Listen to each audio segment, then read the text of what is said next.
thing that we wanted to do, and I'm not able to advance. Are you advancing or am I? Got it. Okay, we are trying to be a partnership with the faculty, and we're trying this year to help students become better students, because one of the things that we found is that students really don't know what the best way is to learn. So a little bit about our center on the next slide. We've got our hours are Monday through Thursday, 9 to 8, Friday, Saturday, 9 to 5. Monday through Friday, we're on-site and virtual, but Saturday, we're only virtual. What do we do?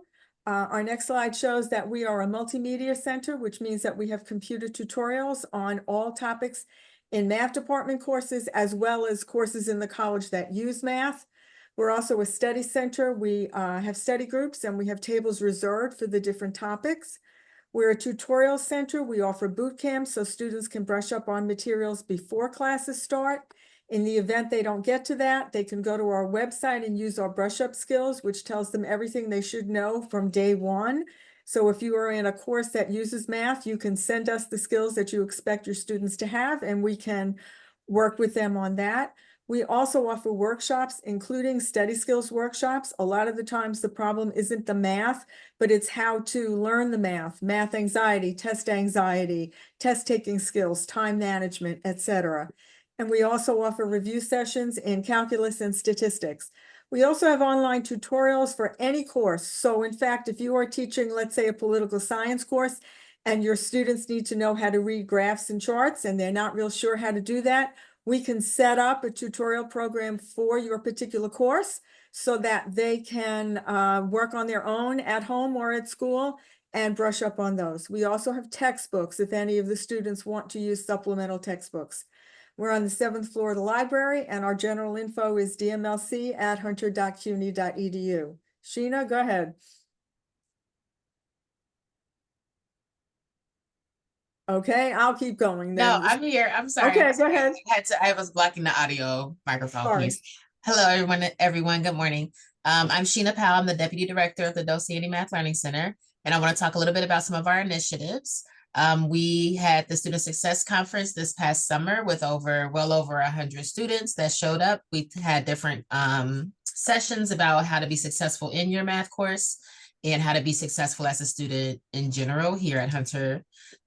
We also had a course meeting for students who are repeating a math or stats course, where we just talked about what can we do differently this summer. We also introduced them to our coaching program if they wanted to join it for the semester. We have student ambassadors that come to all of the math classes, and they're going to be going to each class twice a semester. Once at the very beginning, which they've already done, and another time after the first exam. We are also doing a lot of early alerts pieces, and here's more information about that. If you want to know more about our initiatives, please pop into the office hours right after this session. And also we're on social media, Instagram and Twitter. And all of these slides are going to be shared afterward, so everyone will have access. Next up is our student care team. Hi, everyone. I'm Leslie Ader. I chair the student care team, which was originally the behavioral response team. Some of you may know we've changed the name to better reflect what it is that we do. And we're basically a committee who really encourage folks in the community to refer students to us when they have a concern about their well-being. So we're really invested in trying to get ahead of assisting students who may be in crisis, who may be in distress, who may be demonstrating some behavior that's cause for concern. And the reason that we have this centralized is because it really does help to break down silos across this very, very large campus. It allows for coordinated response.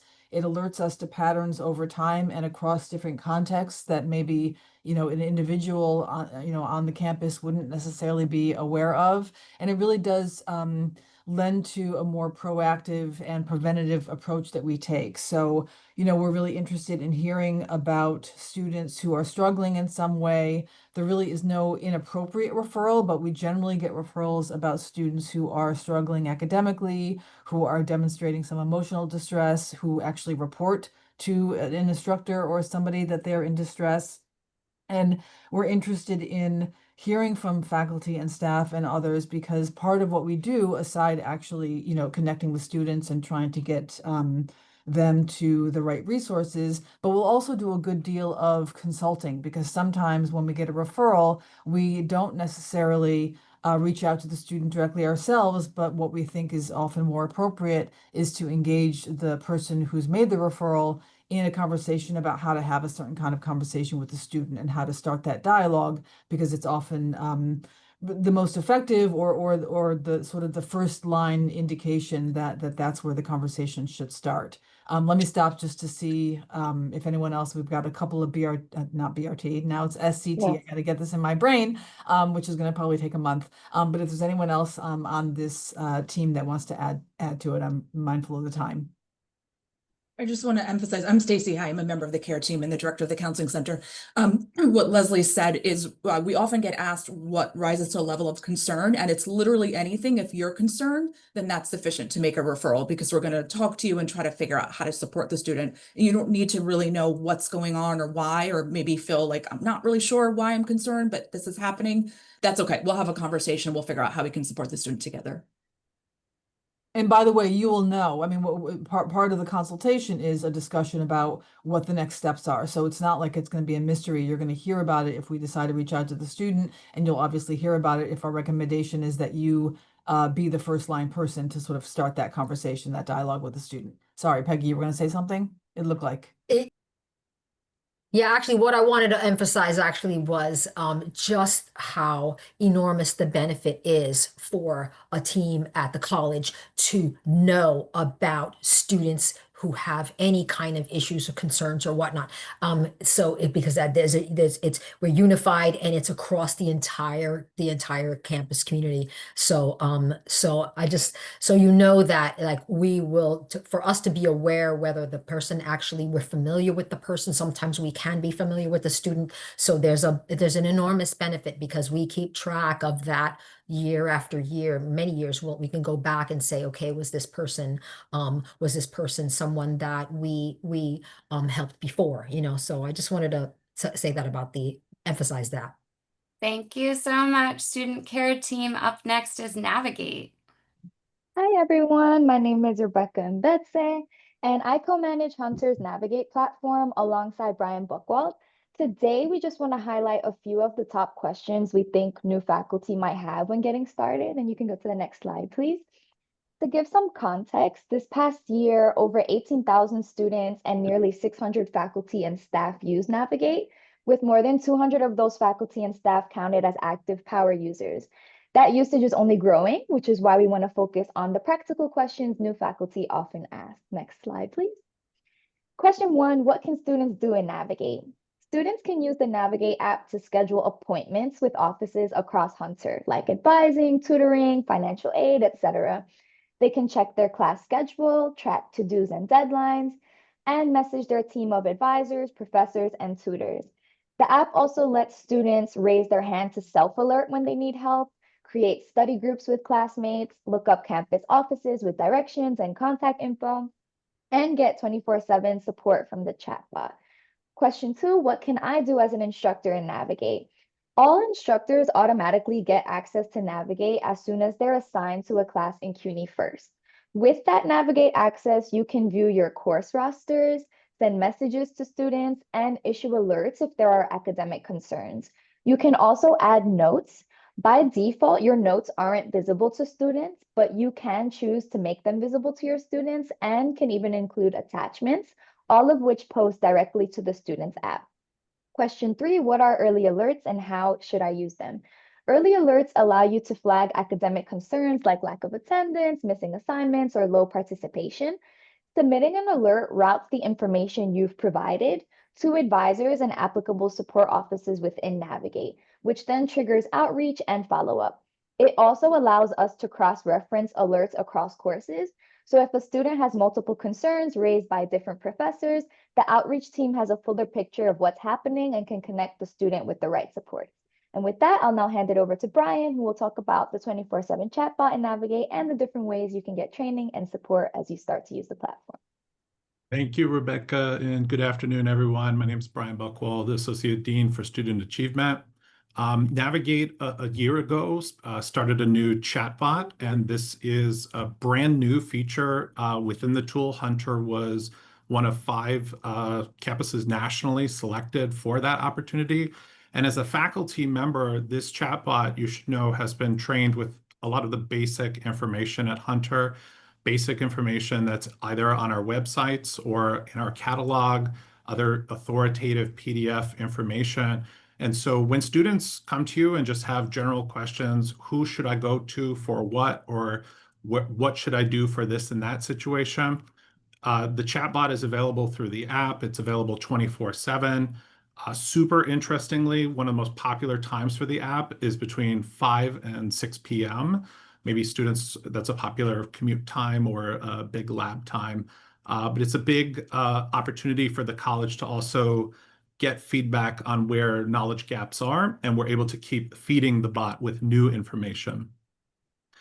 The 5th question is out of how... time. So if you All want right, to guys. just go quickly to that question for 5 seconds, and then we have to move on. So for support, come to our website. We have drop-in office hours. There are getting started guides. There's more advanced things behind login within Navigate. And then you can just write us at the Navigate email address on the next slide and let us know how we can support you. Thank you. And slides are going to be shared with everyone, so you'll have access to all of this then. Next up, we have education abroad. Hi, everybody. I'm going to just quickly share my screen and actually show you our website. I thought that would be a great place for us to just orient today. So many of you are probably already aware of what we do. So we do run all of the study abroad programming for students at Hunter. And I'd like to just focus on a few different things that might be a little bit new or a different frame for folks. First, I want to acknowledge that we work with pretty much everyone in the room that's here today, which is so wonderful. We interface with all of you in some way, and it's really great to see everybody's faces for that reason. But we work with students through multiple phases of study abroad, whether they are interested. They will come to info sessions. If they're looking for specific advisement, once they've gotten to that phase of looking at a specific program, we partner a lot with academic advising in that area. We work with them on pre-departure. So once they've been accepted into a program and they're about to actually depart, we do a lot of programming around that, also in partnership with the counseling center as well. And then we also work with students when they return and help them process their study abroad experience, both on sort of an emotional level as well as academically and career focused as well. So our website, I think we have designed really intentionally.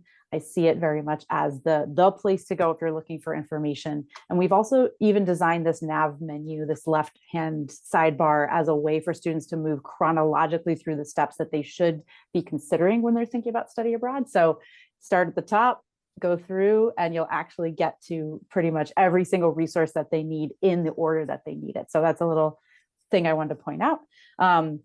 And then just another piece that I think sometimes gets missed about study abroad is that if you're a faculty member, either who's like interested in teaching a course abroad or potentially going abroad for research or anything like that, we also can serve as a resource for you. So please don't hesitate to reach out if you've got some international interest or activity. What we do a lot of the time is we take in those international global questions, and then we can point you in another direction if it's not our office that can support you. But we're working across multiple constituents at Hunter. We're working with all of the other CUNY schools. We have a close rapport with all the CUNY study abroad offices, and we're here to support students in their international journey. So I will stop there. Thank you.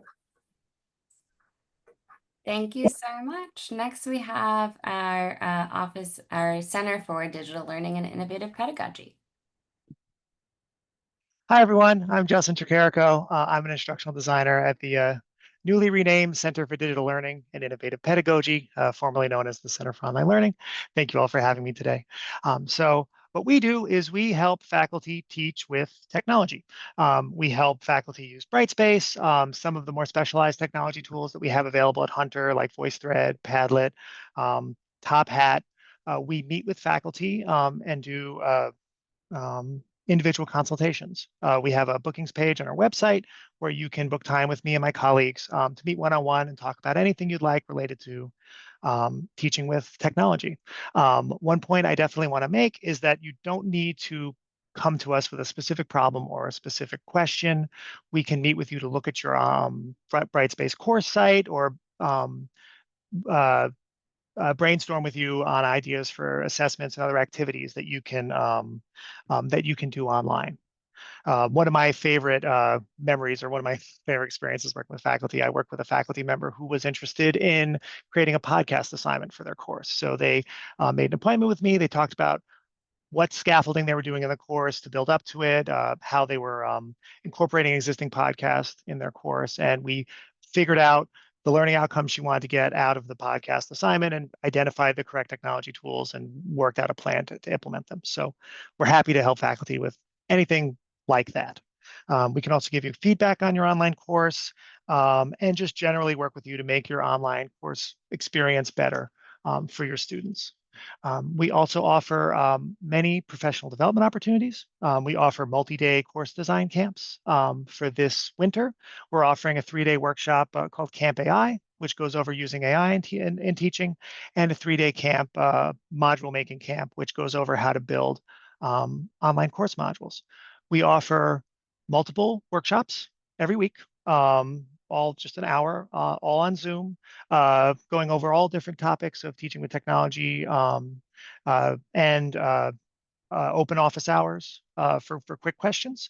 And we can do one-on-one training with you for any of the technology tools that we support here at Hunter. So just to give you a very brief look at our website, and if you ever have any trouble finding us, just search the Hunter website for digital learning, and we'll be the first thing that comes up. We have a page of technology resources that that's the first item here, where you can go, where you can see all the tools we have available, book a consultation, view our list of workshops, view our course design camps. And in addition, we also offer assistance with recording and developing video lectures. So if you have any questions about teaching with technology, Brightspace, using technology tools, please reach out to us. And thank you very much.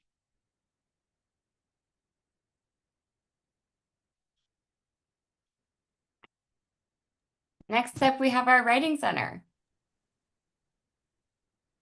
Hello. So our first slide just talks about basically who are, first of all, I'm Rebekah. I'm the acting associate director of the Writing Center. Nice to see everybody and put some faces to names. Our entire staff, tutoring staff consists of undergraduate and graduates in all programs. So we also tutor and work with basically any class in arts and humanities, social science, STEM, and also professional writing as well, looking at things like personal statements, cover letters. Also, we obviously recommend students to go to the Career Center for those as well, some of the professional writing assignments. But we tutor every class in the English language, which is, a number of classes at Hunter. The next slide, we talk about where we meet with students in different modalities. I know the next 2 slides that Jack will talk about are the QR codes. QR codes are both early alert, which was touched upon with Navigate, of course, and also our scheduling tool. But we meet with students in person or online, both for live modalities, live sessions, like synchronous sessions, and also we have asynchronous as well. So multiple modalities, many of the modalities that we started having during COVID with online synchronous and online asynchronous classes, we still have those tutoring modalities for the very busy Hunter College student. All those can be booked through our website. We are located on the 7th floor of the library, and I always say the aggressively bright orange area between the Math and the Science Center is red and yellow make orange, little primary color play right there. So don't be strangers, come and see us. Like I said, the next 2 slides have both our email contact and also our early alert, and Jack will talk about that briefly. Yeah, thank you, Rebekah. And just early alert has been mentioned by, I think, Barbara from Dolciani Messenger mentioned it first, and Navigate mentioned it. But early alert is a great tool for referring students to us. And I would just say that over the last couple of years, when instructors have created an early alert, I then reach out to students directly, the Writing Center does. And when that happens, we're averaging about 25% of those students come to the Writing Center and make an appointment. And so when we cold email people, no one comes, no one even opens our email. I'm sure that when a lot of you talk to your students, they're like, yes, yes, yes. But when they get something from faculty and then something from us, like your concern about their success, and then us telling them that we would love to help them succeed and here's how to make an appointment, about 25% of them do. So I think it's a really, really powerful tool, I think, for student engagement. And then students can find us online at, and Gina, thank you for putting the link in and into the chat, hunter.community.edu. I know it's Rockowitz-writing-center, but RWC also works. It redirects. Or you can just snap that QR code. So thank you so much.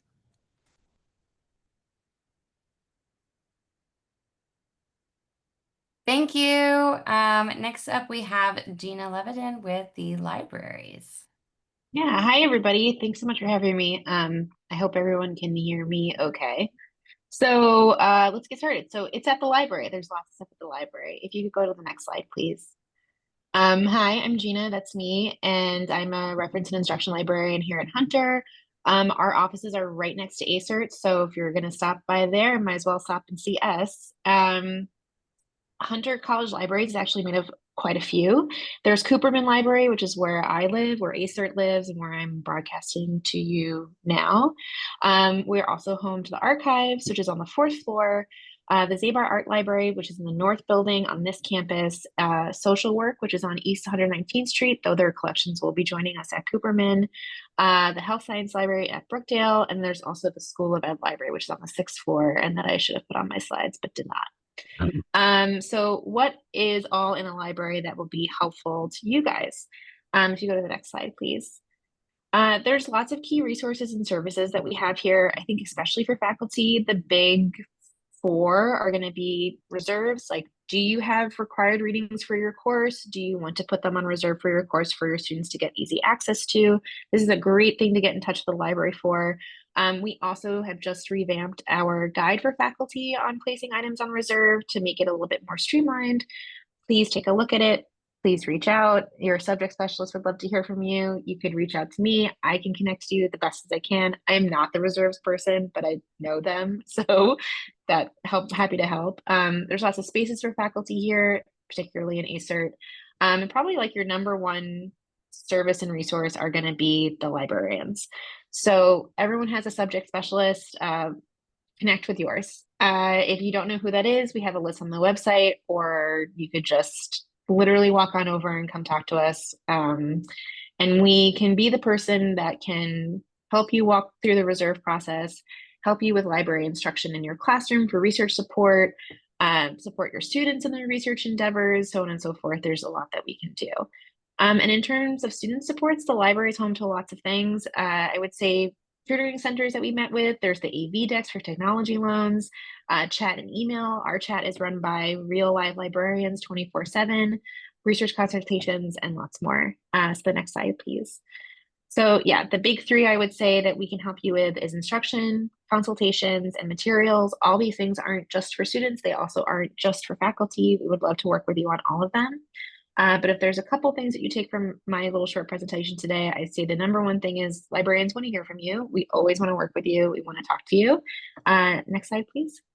And that's our website, Bookmark It. This is how you get access to all the delicious things that we have to offer. It's all there, everything you could possibly need, and including chat, our email, and all that kind of stuff. And that's pretty much my whole little spiel today. So I want to thank you so much again for your time and attention, and I look forward to talking more with you all. Thanks so much. Thank you so much. Up next, we have Career Center with Keith. Okay, cool. Thank you. All right. Pleasure to be here, and good afternoon, everybody. So I'm Keith Okrosy, Associate Director of the Career Center, and we're here well, like all of you here, of course, are here for student success, but we're thinking about students as they get ready to kind of advance on into their careers, and we provide a number of services to help them get there. So if we go to the next slide, just a few things in terms of what we support students with. We do help students with their career exploration, so students can meet with us to examine their career interests, their values, and things they're looking for in their work life, and we direct them to resources to help them learn more about various industries and opportunities. We do also support students with their internship strategies and with their applications through resume and cover letter writing critiques. We provide mock interviews and support students with regards to understanding how to use LinkedIn to develop their networking strategy. We also support students when it comes to just general professional development. And our resources provide students with a number of opportunities for internships and jobs, particularly through Handshake, but through a number of other means. And we also have a terrific employer relations team that is out there connecting with employers and making sure those partners are coming to campus and hiring our students. And we also support students when it comes to really making those difficult decisions about potential opportunities and to build strategies and negotiating with employers. How do we do that? Well, the next slide, if you can, thank you. We do offer one-on-one advising through all of these different means: resume critiques, cover letter critiques, mock interviews, and so forth. We also have a whole calendar of events on all of these various topics throughout the semester. We host discussion planners, panels, employer and alumni guest speakers, and many employers come to campus to present about their organizations. The big sort of shebang is going to be next week, when we have a full series of opportunities through Career Week, where employers will be coming to campus, and we'll be hosting all different types of collaborative programs, including our career fairs, our volunteer fair, our graduate study fair, and so forth. We also have a number of online platforms, including Handshake for job and internship opportunities, Quincia, which is an AI tool that helps with resume reviews and interview practice, Focus 2, which helps students with their career assessments and information, Vault, which provides a ton of information about different industries and internships, and we also offer the Myers-Briggs. If we go to the next slide, we also work directly with faculty. We do provide class visits and presentations. We can help with assignment support if you are interested in designing something within your classes related to career readiness. And we have a number of other collaborative sort of things we can do, such as events. And another important thing that I want to make sure you're aware of is this year we're launching, if you can go to the next slide, through Hunter Works, the Career Faculty Career Fellowship Program, which is $4,000 stipend to support faculty in developing career-connected initiatives for their students. This is a 2-year program, where in the first year it'll be sort of career-connected learning project, developing a career-connected event, and reporting on student internship success. And year 2 is working with Hunter Works and the Provost's office and applying for the Curriculum Innovation Grant to revise or develop a course closely aligned with career-ready principles. And faculty will receive support through training sessions and one-on-one consultations. And this is our full week of career-related events. I have another additional slide on internships. My colleague, Carolina Vargas, I will add that slide in here, is launching an internship program called Bridge to Internship Success, which is an 8-week career readiness program for a cohort of students preparing for internships, and also is leading an internship coordinator program where students who are selected by faculty can support the department in getting students access to internship opportunities. And there's a lot of things going on. Definitely connect with us. And final thing, and I know I will share this link in the chat. There is a training for faculty and staff on September 19th on Zoom. So I will put that in the chat so you have access to that. Thank you so much. You're welcome. Next up, we have Skirball with Angela. You are muted. Good morning, everyone. Thank you for having me. I'm happy to be here. First, I want to echo what Jack said. All of these wonderful resources are more powerful if it comes from the faculty. Students look to you first.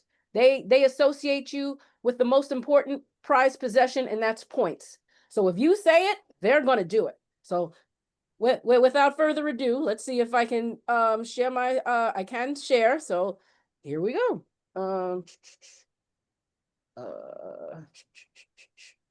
As soon as I figure, so all right. I know my minutes are going by. I promise it'll be fast. Here we go. Share and share. And we can see now, correct? Yes. Good. So let's go. Slideshow. Let me start. So we have the Skirball Science Learning Center. We're located on the 7th floor, main library, Student Success Center, alongside Rockowitz Writing Center and the Dossier Math Center. Just some things. What do we provide? We provide small peer group learning, tutoring 5 to 10 students, supplemental instruction for biology, which are 90-minute workshop style biology because it's one of the most difficult courses in STEM at Hunter. Saturday organic workshop. We just started this in person from 12 to 5. We have STEM all day in person Saturday tutoring 10 a.m. to 5 p.m. We want to help new students build their stamina for STEM, but in a supportive environment.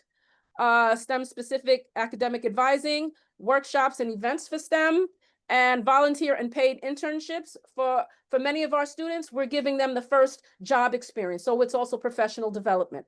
And all of our services are in person and virtual. So what courses? Bio 100, the principles. Then we have A&P, biochemistry, the essentials of chemistry for the nursing students, general chemistry 102, 104, organic chemistry, physics, and we've even started a little calculus-based physics for some of the STEM students not going on the pre-health track. So we know it allows students to share knowledge and learn from each other. That's the importance. So you need to encourage this with your students. Reinforces their understandings of explaining concepts.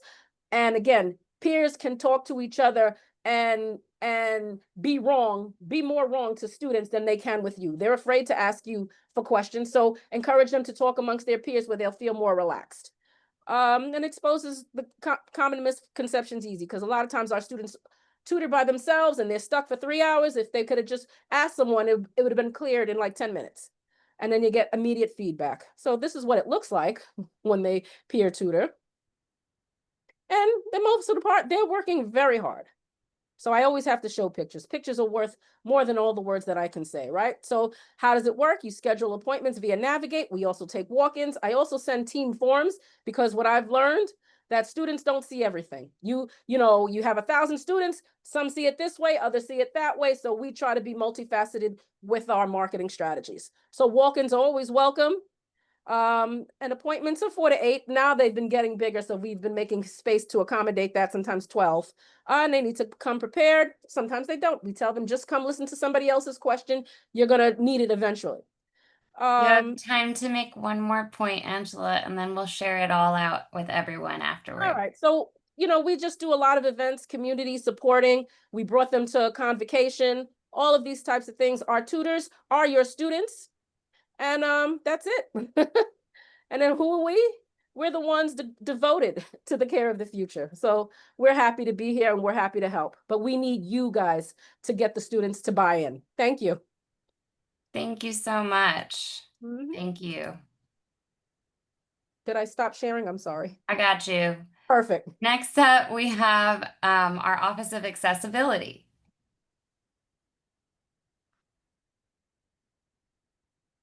Sudi, you're muted.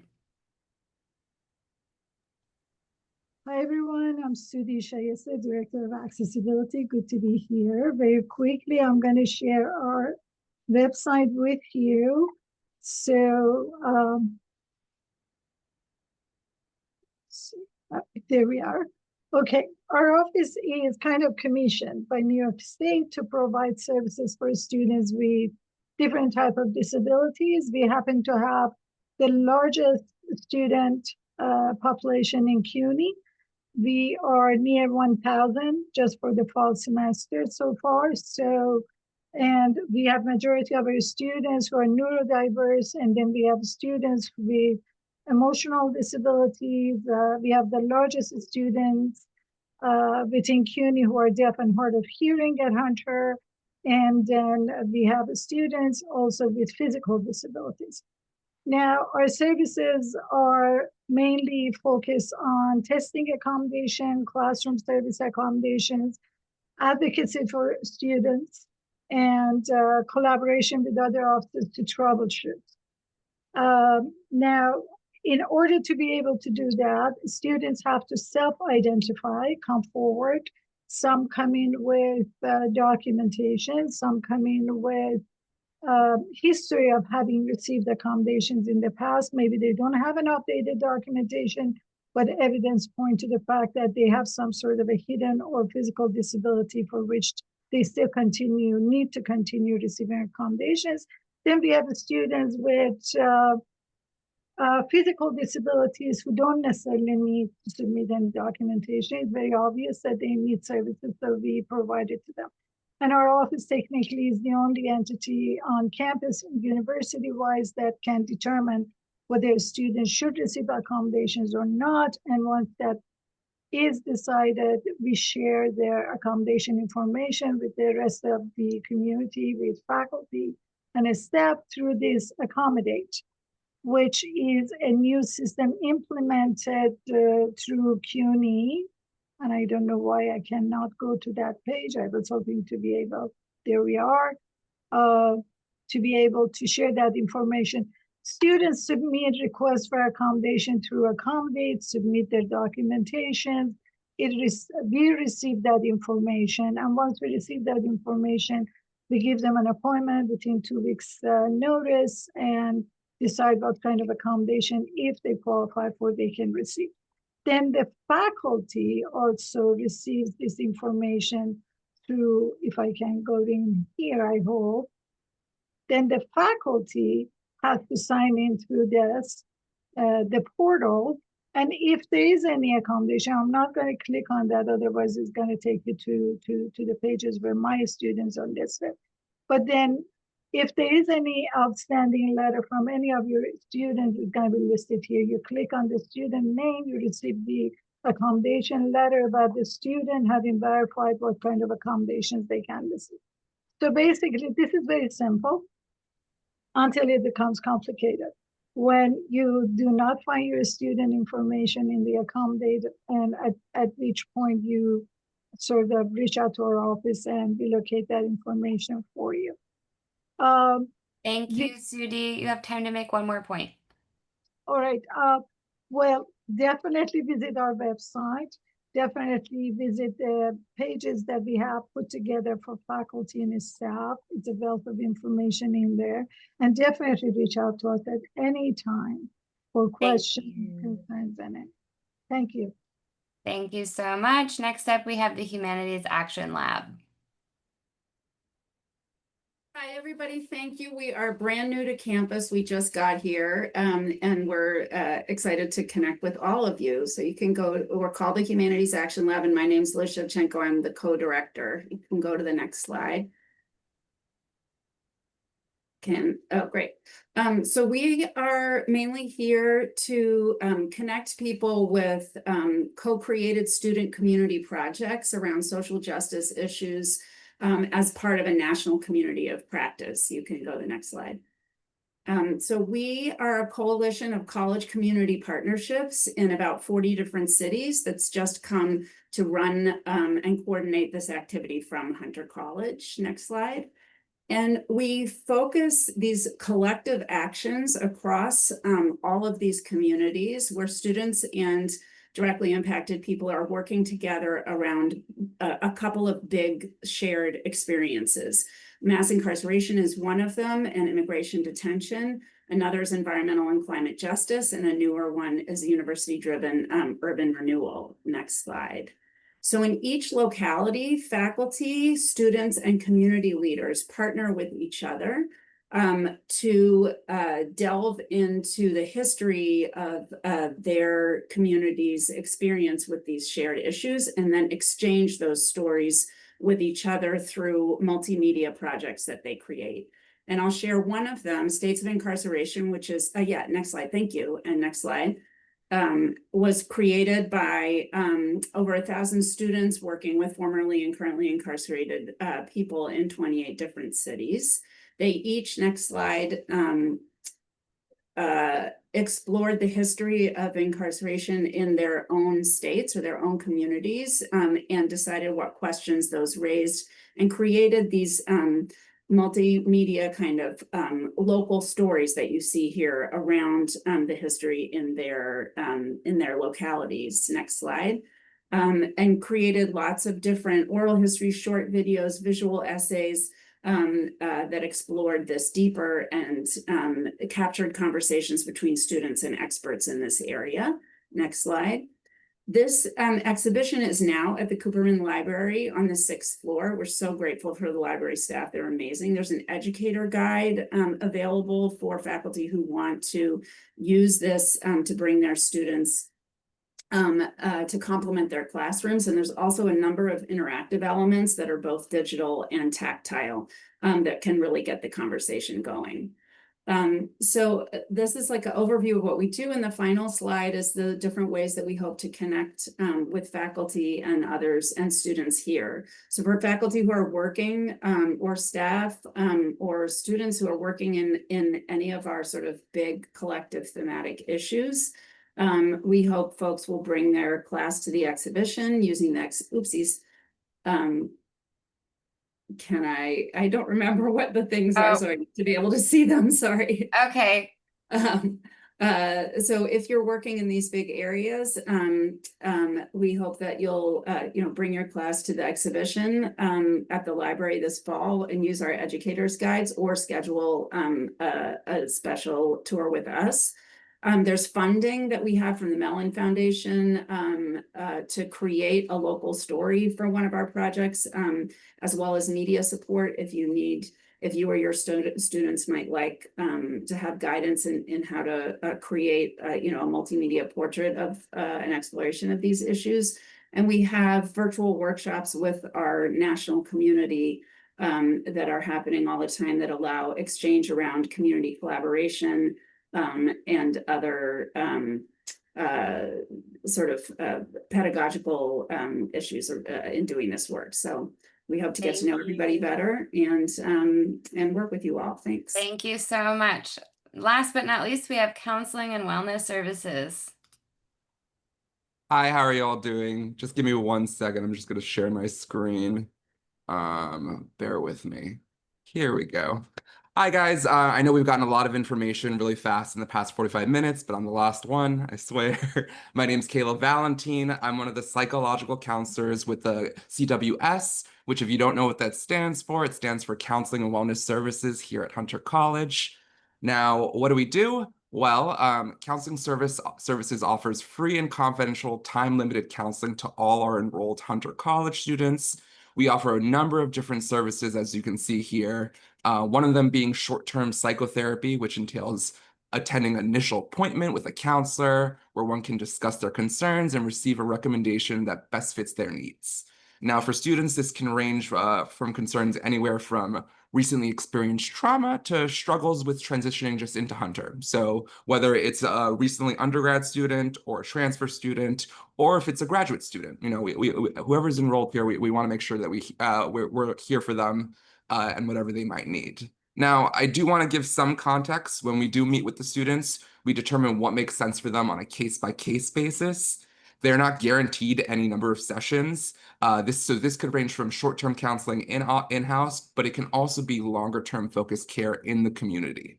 The CWS has a collaborative referral process to support students in connecting with support outside in the community, so that way they can get the help that they need as soon as they can. We have referrals all across New York City. We have some upstate. We even have some in Long Island. So we're really trying to make sure that we get our students connected to the services that they need. CWS also provides same-day evaluations for students that are experiencing a psychiatric emergency or a crisis that might involve imminent safety concerns and require immediate support. If you're concerned about a student's immediate safety, please feel free to direct them to our office, which is located on the 11th floor of the East Building. We're located in room 1119B. If you're concerned that they won't come to us, you can feel free to escort them yourselves or ask public safety to bring them to us. Normally we're open 9 to 5 Monday through Friday unless it's a holiday, but we're actually trial running a later close time of 7 p.m. on Tuesdays and Wednesdays this semester for students who may be experiencing emergencies and are in need of assistance. Now, these hours are the 5 to 7 hours are strictly for students who may be experiencing immediate emergency need and might need triaging immediately in that moment. But we're really excited to sort of offer these additional hours to our students. We also offer, as you can see here, some psychological workshops. We have a number of them upcoming throughout the semester that they can already sign up for. I know that we're having the stress management workshop coming September 17th. I'm actually one of the mental health educators here with the CWS. So I provide a number of workshops, not just listed here, but through collaboration with a number of the departments. So if you think that any of these workshops could be useful for any of your students, please feel to reach out to me. My email is caleb.valentine@hunter.cuny.edu. And the best way for the students to make an appointment is to either email us at pcounseling@hunter.cuny.edu, call the main number at 212-772-4931, or just walk into our main office and they can make an appointment there. Thank you so much, Caleb. Of course. Thank you, everyone.